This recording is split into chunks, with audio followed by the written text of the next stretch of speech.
Hello everybody and welcome. In this video I'm going to show you how to pair your earbuds RAYCON Buds with your PC.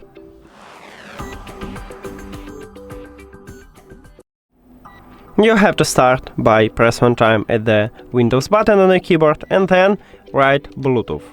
If you see Bluetooth on other devices, press on it or click Enter.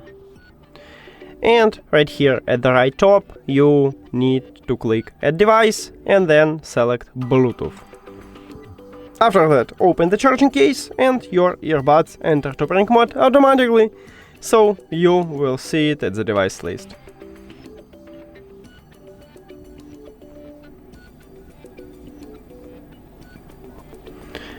And here it is. Click on it and then click Done. We did it! Thank you for watching this video. If you found it helpful, please consider subscribing to channel and leave the like on the video. See you later!